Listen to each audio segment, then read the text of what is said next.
So I think it went to the work. I never remember if it's brown lash. I'm going to go get my eyebrows done, so follow along. Hi, how are you? I'll show you the process. Autoclave and all that stuff. So we don't autoclave because everything's disposable. Everything's thrown away.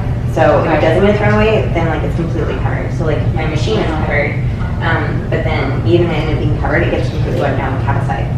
So the test tube, when the health department came here, he said we were the cleanest facility he's seen in his entire career. Oh wow. Had 2 shops, everything. He was like, hands down, you're the cleanest we've ever seen.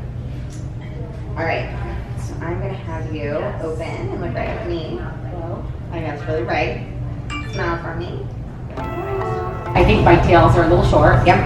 I think this one, I don't think they're long enough. Like I think this one is definitely shorter than this one. Yeah. And this one is lower. I don't know if you can see that. It is. Here. Yeah. But this one is lower. So sometimes I build this one up a little bit to try to make them look. It's really noticeable, like when I wear glasses. Yeah. I mean, you can really. Well, and if your ears are uneven, either My ears are perfect. Right. They'll make them sit in Yeah. well. Yeah. So, okay. Okay. All right. So I'm just gonna have you look straight at my nose. So what I'm doing is I'm measuring your face, and it's simple. I don't ever measure people's noses because most people's noses are crooked. So I measure from the middle of your face. So if I'm on your head.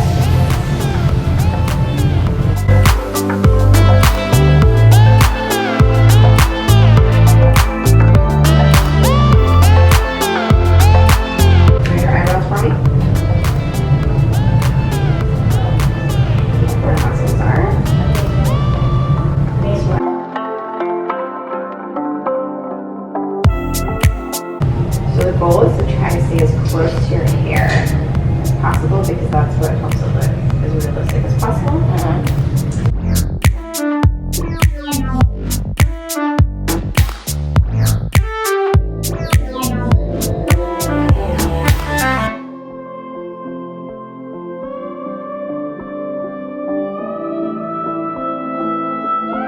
What I see a lot of is people are making brows way bigger than what people are meant to have on their face.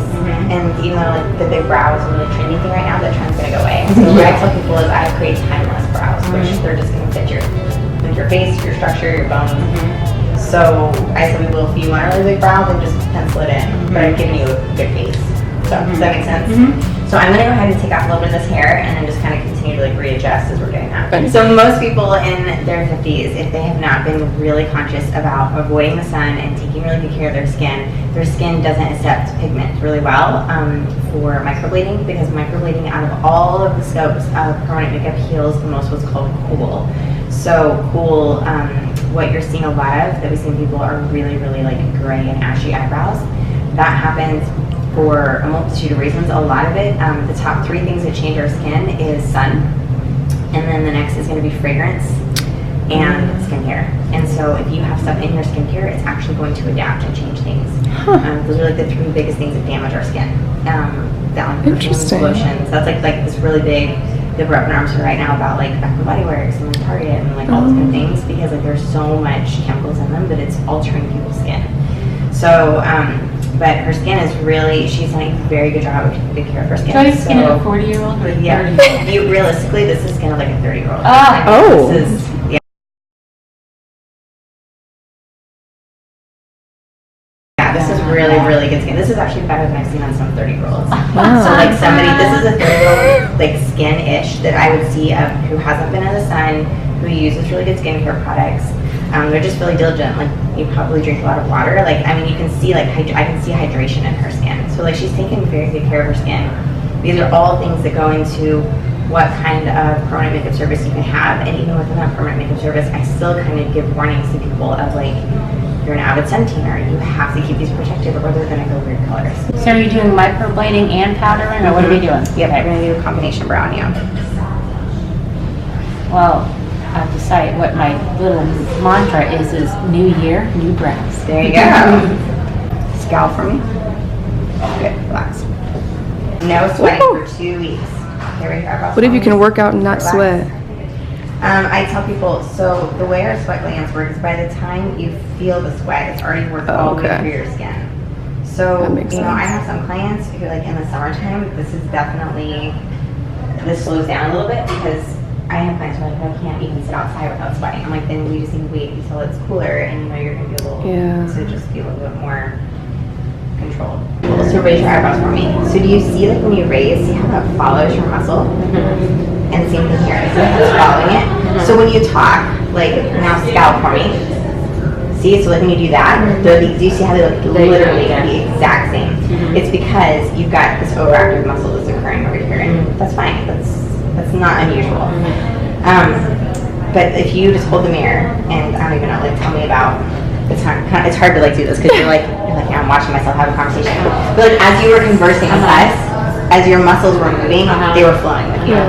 So that's what I'm looking for. Like right now, if you look at them, so do you see what I'm saying? Like you can see where things. Do you see what I'm saying? Yeah, and they're totally not totally even. Like you would have to make this like one this thing. Yeah. But even adding in, I tell people, most people have like a good brow, and most people have like a bad brow. Yeah, this is my good eye. Correct. You can see my eye is hooded from the damage. Yeah, and so, but we're going to create as much symmetry as we possibly can. So, but like right now, look at them when they're both raised, like they look like they're, so that's what's great is it's going to give you back as much symmetry as I think we can create, without it being too far outside of your spectrum, without that kind of a thing, and that's where the shading will. Are you bringing this one over a little bit? I am. It's going to go. Can you kind of see the line lightly? So here, it's going to come all the way over.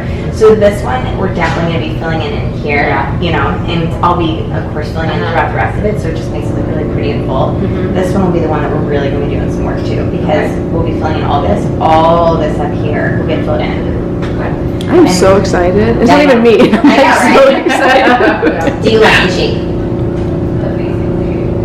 Yeah, I think so. Like, how is it going to be? Is it going to be a hard line? Is it No, I never do hard lines. I do really soft, really soft, pretty front. Okay. Yeah. I'm not a big hard I tell people if they want that, they can always go back to the makeup and make it more hard. That's why I came to you, Kate, because you see this? You watch how it's following. Yeah. It's just, and that's what we want. Like as you talk to people, I would never look at you and be like, oh, they aren't where they're supposed to be. When I see people who try to create things where they're not supposed to be and they go past bones, right? So, and that's the thing I'm looking at too. Can you see so here's your brow bone here and there's your brow bone here. Like I'm looking to match bone structure and muscle and, where things are placed. So, yeah. I think they're going to be great. Yeah, I'm excited. You like them? Yeah. Good. So this is my tray setup. You guys can see that it was different than what I had when I was doing her drawing. And so some things that are really important that you need to look for when you're looking for an artist is a variable of things. So the first thing is this is going to be your microblading pan, Mary. As soon as I'm done with this, and you guys can see this before I'm even done, it will go straight into my sharps container into the wall. Many people try to reuse these. The problem with it is if you get close, you can see there are grooves in these. So even in an autoclave, you would have to scrub the life out of these because these teeny tiny little grooves can hold a multitude, I tell people, a multitude of sins, right? So I don't even mess with it, it all just gets pitched. When the health board came in, because I have to show him, I literally walked through my entire procedure from things start to finish. And he said, not only were we the cleanest health facility he'd ever seen, but he laughed that I have crystals on my microblading handles. He was like, of course you do. So I think he gets a funny kick out of me.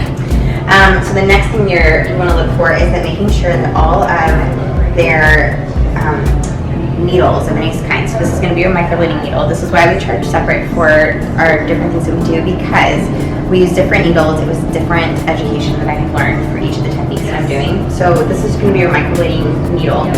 And you can see that there is not only a lot number, but there is an expiration date. And so if you buy these, a lot of times, same thing here, there's a lot number and an expiration date. This means that this has been properly gone through the sterility treatment of the EO. So that's why that's so important is a colleague of mine actually went to China, so you can buy microblading blades on Amazon. And these are the things that I tell a lot of people about that as a consumer, you would not know these things. So you would look at it and say, oh, it's in a wrapper and it's in a container, so it must be fine, but it's not. So if it's not been properly gone through the correct sterilization, what can happen is she actually went to the factories where they were making these for Amazon in China, and she watched them and they literally pricked their finger and sealed the cover over on What? And they got snapped. So I tell people those needles are like 25 cents versus what I'm paying for is much more expensive because I know that it's being, you know, sterilized correctly. I know the manufacturer. I know that they're safe. So that's something that a lot of consumers wouldn't know and they wouldn't know to ask for. I'm never ashamed to show that nor to tell that to my clients because they see it. The other thing that's really important, and this is something that I tell a lot of people, comes down to when you're getting any kind of permanent makeup work is your machines and then the needles that are inside the machine. So this machine is called a Bel Air. In total, it's around a $1,500 machine. The needles that go with it are these needles in here, and if these needles are not right or the machine is not made correctly, what happens is when I connect this into here, the pigment is going to get sucked up into here. Well, as I'm doing this, along with bodily fluids, if they bleed a little bit, things like that, right? Well, these needles are made in a correct way that when I unhook it, you guys will see this, there will be nothing back into here. So what happens is that if they're not made correctly, if the machines are not, so cheaper machines, once again, you can buy machines off of Amazon for $50, $100. It might look safe to the consumer because, once again, it could be covered. But these are things that I say you really have to make sure you're asking. And ultimately, it comes down to trusting that your artist is has integrity in saying this. But the pigment can get sucked up in. It does. It gets sucked up into this. It then can go out into here. This then goes into the machine, and we call it in our artist world backflow. So it'll go into the machine and then come back out through, which means the person before you, now their fluid is in that machine and now coming back through to the next person. So that's what we call cross-contamination. And cross-contamination is something that I'm really big about and I teach about. Once you guys see that Mary is done numbing, I will put on my mask and then I will put on my gloves, and nothing that is not covered will ever be touched. So for some reason, if I need to leave, what will happen is my gloves will come off. I wash my hands. I go do, let's say if I need to go to the bathroom or whatever, and then, wash my hands again, come back in, put a new set of gloves on.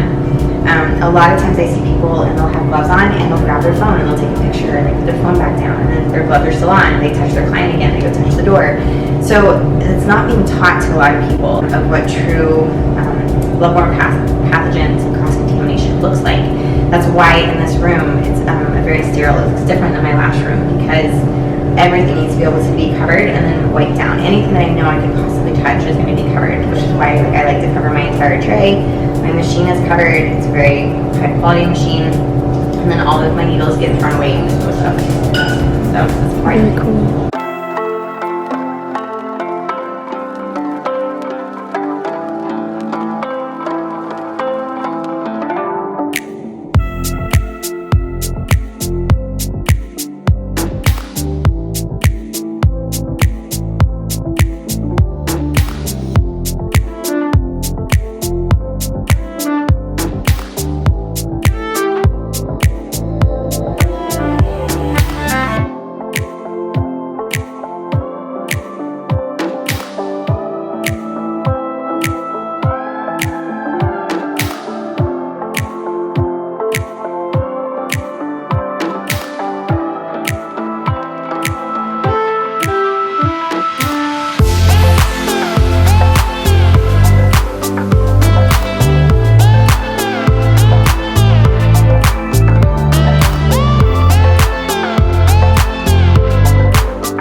These fronts will soften.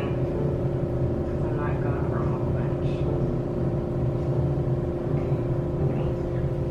Look at how much that changed though. That Her is shape, so beautiful. right? So how do you feel, Mary? Kind of on fire here, definitely. They look so Sore. I can't wait to see good. them. Oh my gosh. Yeah. I'll be back in 4 weeks and then 6 weeks. That looks so good. Okay, there. So good. Hurt. Ready? Yeah. Oh, wow. Looks good, right? Yeah, it does. They are different there. Yep. Yeah. Wow. Looks so good. Okay, so there's definitely some color variation. Yep. And that will. Yep. So Okay. that was like kind of that whole 2-step process. Yeah. So we're gonna let your skin, because I really, as you could feel it, your skin Yeah. is getting angry. Yeah. So I didn't want to like push it too much. So You want to get a close up?